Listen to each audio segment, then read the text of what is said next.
everybody, it's Andrea Chapman over at Sewspire.com, and today I am here to teach you how to make a covered button like the one that is featured on this diaper bag. Now you may remember a couple videos ago I showcased some of the bags that I had in the studio, and you all had requested that I release my Watermelon Wishes diaper bag tutorial, and I'm happy to say I was able to do that this week. I got all of the edits done. I wanted to rebrand and update just a smidge.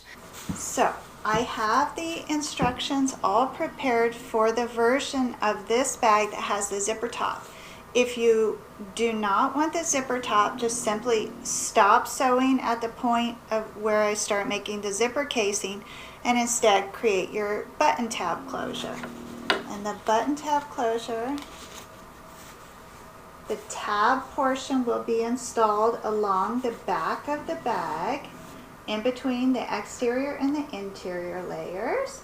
And then before you stitch the top on this, or all the way around there, you will attach your button only to the exterior layer. So first fit your tab on, then fold that over and get an idea of where you'd like your button to fall. And the trick to sewing on a button that will stay on for years is using this button craft thread. This is by Coates & Clark, and it is heavy duty thread, and you can buy that at the craft store. You can order it online. A little bit goes a long ways. It is a very, very strong thread.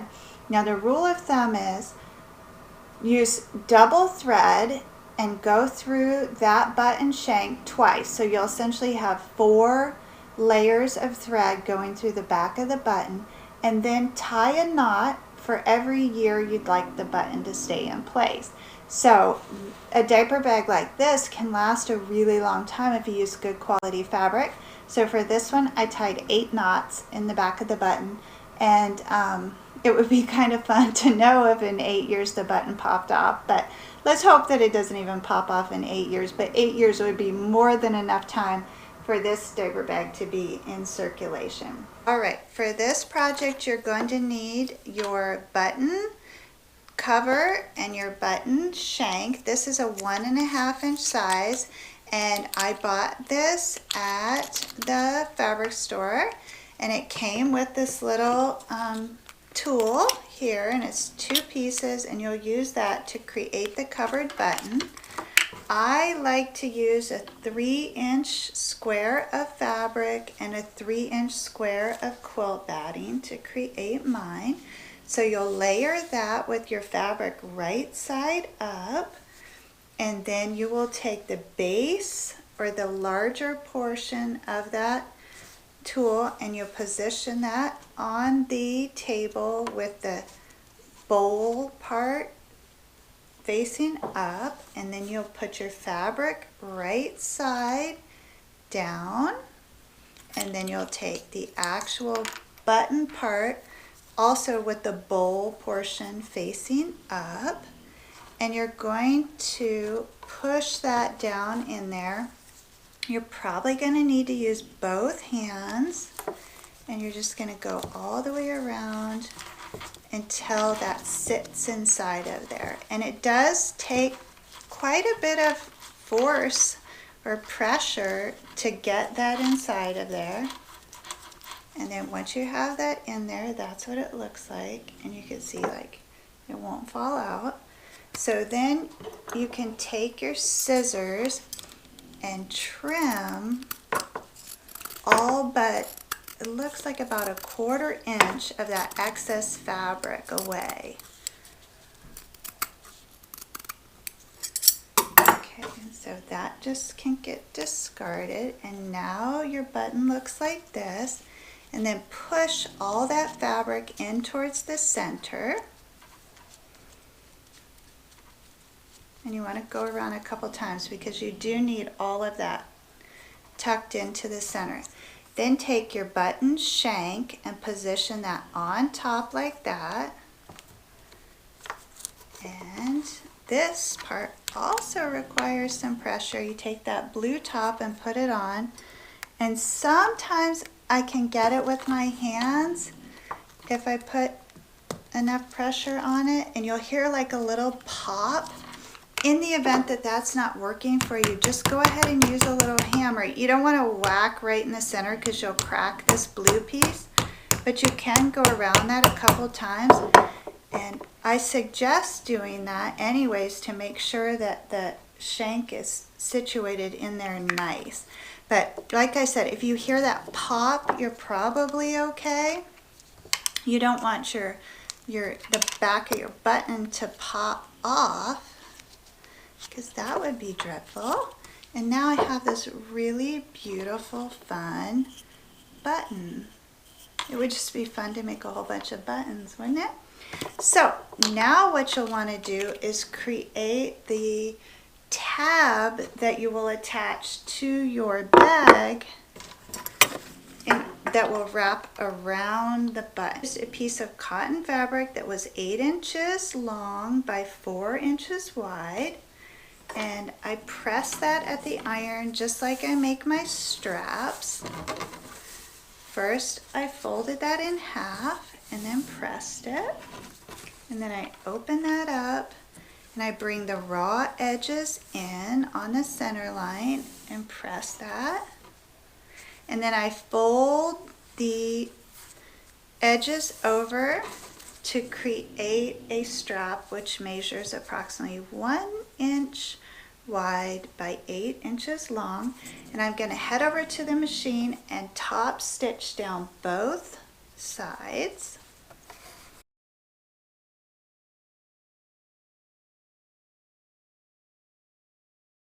Now I've stitched down both sides of that, and now I want to take this and fashion like a little triangle right at the center point. It looks something like this.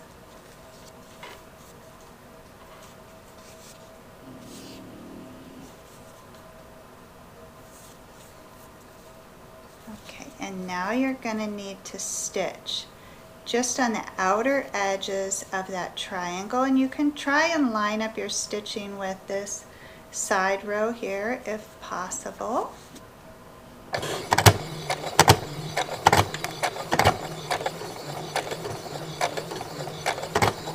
You will definitely want to reinforce with a back stitch at the beginning and the end.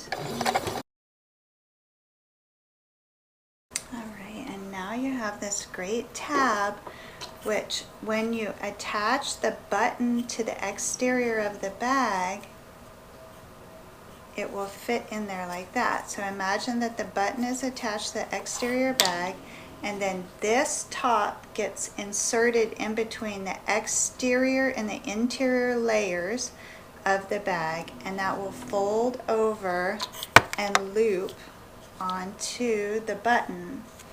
Now I suggest, now that I'm looking at how short this turned out to be, I definitely suggest that for the bags you increase the length of this tab closure. I would go to 10, maybe 12 inches by 4 inches so that you can get enough length. This tab here would work on a very small bag like the hip bag that we just made. This would be fine, the 8 inches, but for this diaper bag you're definitely going to need to use 10 to 12 inches for the tab. And now, if you don't mind, I'd love to show you some of the features. So this particular bag has a nice generous 12-inch handle drop, and you can adjust the length of your straps when you're making your own bag. Just make those straps longer or shorter. I like very short handle drop on my bags. It has 3 front pockets, 3 back pockets, and 2 really wide side pockets. There's a swivel key fob, which is super handy. There's side snaps. These allow the bag to expand. And then inside the bag we have 2 wide elasticized pockets, and then there's 3 great slip pockets. And there are also, you may or may not be able to see them, these little elastic bands in there. Those are perfect for holding bottles, water bottles upright. If you're nursing or you don't use bottles, it's great for your standard size water bottle. You could put also other things in there like lotion and sunscreen and stuff like that. So this diaper bag is one of my original designs, and I have been sewing it and selling it on Etsy under the Watermelon Wishes label for 8-9 years now, a long time. I've had great success with it. This particular bag, if you were to order it from me on Etsy, will cost $155 for me to sew and order the material, of course, and takes into account my time. So the retail value is $155 on this diaper bag, which also comes with some accessories that I'll show you. The accessories are not in the tutorial, but I am going to be creating YouTube videos that teach you how to make the accessories. So that's just a bonus there.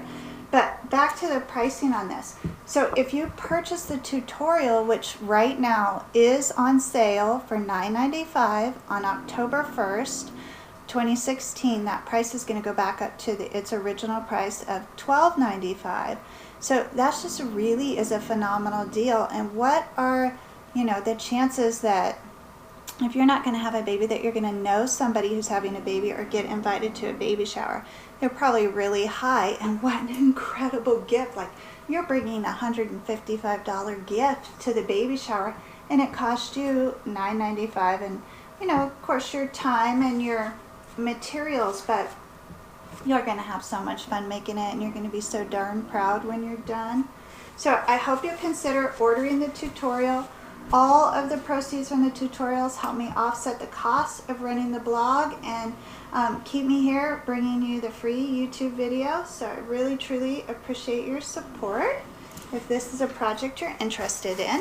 And then next week, it might have to be 2 videos, but starting next week, I'm going to teach you all how to make the changing pad that goes with this set, which is backed in Minky Dot, and it's so wonderful and soft, like, oh.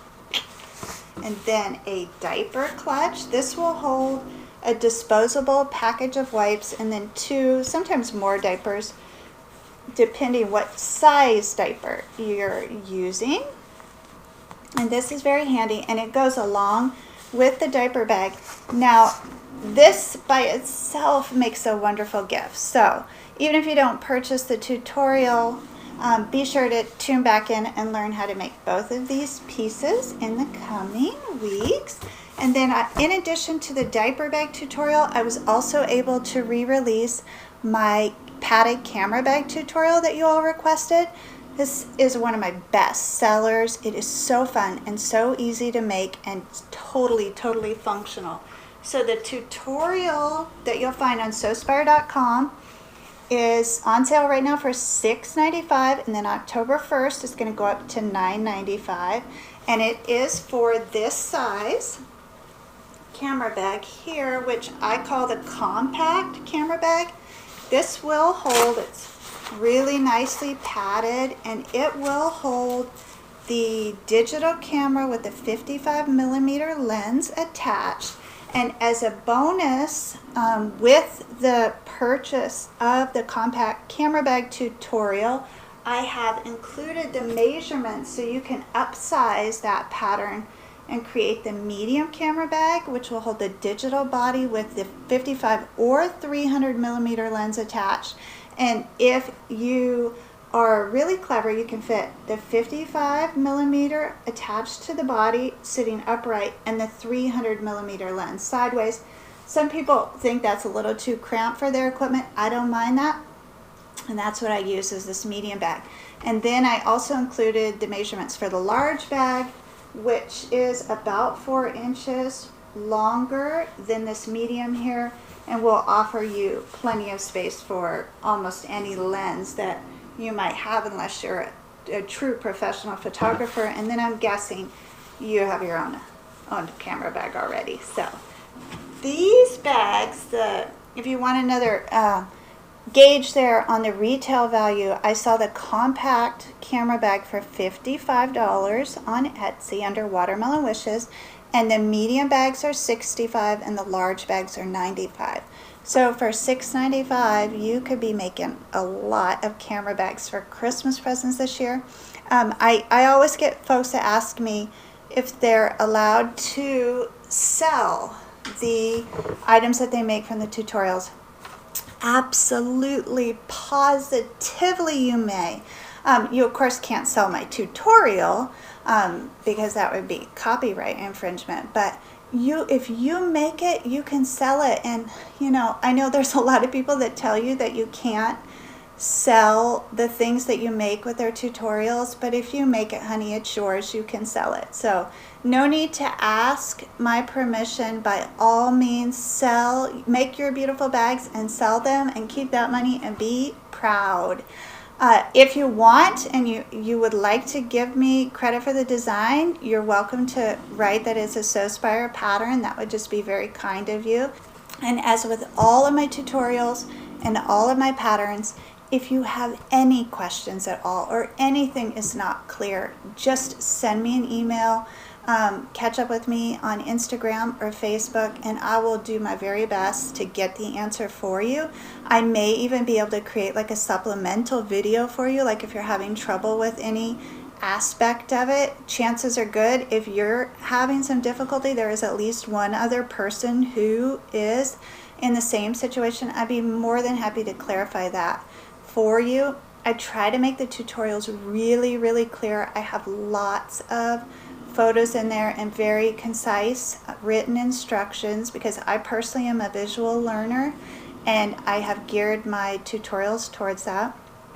I sold, oh gosh, thousands of these under the Watermelon Wishes label, and I discontinued that, selling them under that when I founded Sewspire, because I really wanted to separate the two audiences. Obviously my customers at Watermelon Wishes don't sew, and there was some confusion there. I'm marketing sewing tutorials and then I'm also marketing custom bag design services. So the timing is right. We're coming up on a year now with Sewspire next month. I'm really, really excited for the celebration that we're going to have to mark that anniversary. So more details about that coming. And the timing was right to re-release these tutorials so people can continue to make beautiful things and enjoy them, and I hope you will too. I will be back next week. This time we know what the project's going to be. We're going to start the diaper clutch and the changing pad, and then if other questions come up between now and then, I'll do my best to try and answer that in the next video. So until then, remember, the creative genius in me salutes the creative genius in you. Take care.